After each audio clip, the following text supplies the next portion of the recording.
Бямцогт сайд мөнхөрдөө дараа та нар уг нь бол засгийн газрын бүтцийн тухай хууль эхлээд батлагдана гэж хэлээд байгаа нь үнэн шүү дээ.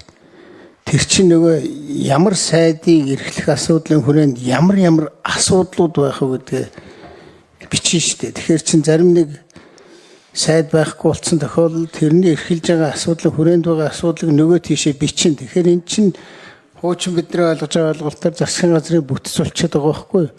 Бүтц бүрэлдэхүүн. Тэгэхдээ тэгээд бол та нарт дараа нь асуудал үүсэхгүй зөв юм биш үү? Та нар яхаа ярихгүй мүү?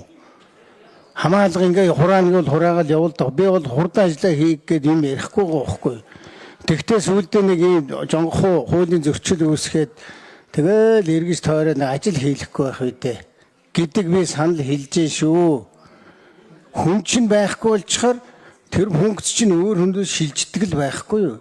Эхлээд тэр чинь батлагдчихлаар тэгэл асуудалгүй л дээ. Тэгэл үгүй яг одоо даваа сүрэн сайд бол шинэ сайд гэдэг нь. Би болохоор хуучин сайдын эрхлэх асуудлын хүрээнд шинэ асуудлууд орж ирсэн гэж бас томьёолж болно. Энэ өмнө тийм практикч байсан. Жишээ нь гадаадын зээл тусламжийн асуудал сангийн сайд дээр байх уу, эдийн засгийн сайд дээр байх уу гэж маргаж агаад тэгээд тэр сайдаас өмнө функцээ хийж. Жавхлан сайд 4 номерын асуултанд хариулъя. За Алтан гишүүний асуултанд хариулах явахтай саналаа хэлэх гэсэн. Алтан гишүүнд баярлалаа. Ерхий сайд байсан бас зовлон сайн ойлгож байгаа баг. Сая бол хугацааны хувьд маш их тийм давчуу бас ингээд дараа нь ингээд тодтол золгох учраас ийм нэг хайчинд орж ирсэн шүү дээ. Тийм учраас одоо яг гарцсан хамгийн одоо товч явах хугацаа юмны гарцсан л энэ байгаа юм. Тэгэд яг хоо манай энэ чинь хэрэглэхийн одоо бүхлөтэн хуулийн баг ажиллаж байгаа учраас бас хуулийн зөрчил үүсэхгүй л гэж үзсэн. Тэгээ нарийн ширээ нюанс нь одоо бас яг сайн хуульчдын төвшөнд хэлж мэдэхгүй байгаа юм. Гэтэ ямар ч байсан ерөнхий сайдын хувьд байгаа бүтц дээр сайд нараа томлоод ажилдаа орохгүй бол бас л хугацаа алдах байсан. Дахиад бид нар нөгөө сайд нар чинь нөгөө нэг өөр гүйцэтгэгч нь сайд өөр гүйцэтгэгч нар шинэ ерөнхий сайд томлохдохоор өөр гүйцэтгэгч байхгүй болчих.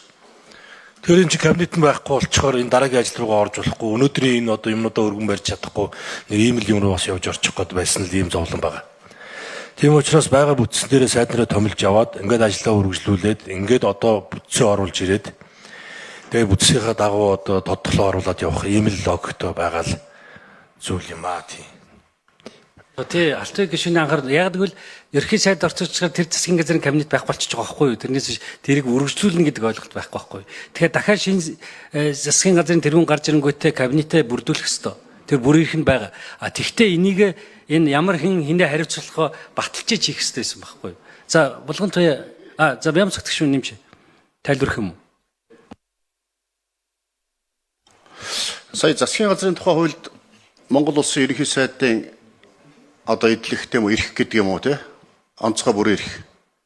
Энэ талаар сая маш тодорхой нэг хуулийн зүйл заалтыг сая тайлбарласан.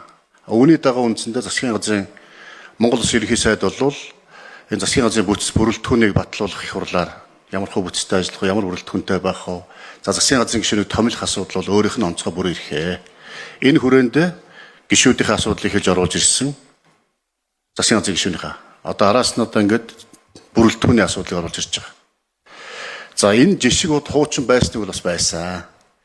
Эдийн засгийн хөгжлийн сайдаар Хөрлбаатар сайдыг томилчоод дараад нь төсвийн тухай хууль дагуулаад засгийн газрын бүтцийн тухай хуульд өөрчлөлт оруулаад Монгол улсын одоо шадар сайд гэж томилж байсан. Иймэрхүү одоо ингээд бүрэлдэхүүнтэй холбоотой за төсөв дагуулад ингээд засгийн газрын гишүүдийн одоо эрхлэх асуудал хариу хуулиар хүлээсэн хариуц чиг үүргүүдийг хооронд нь шилжүүл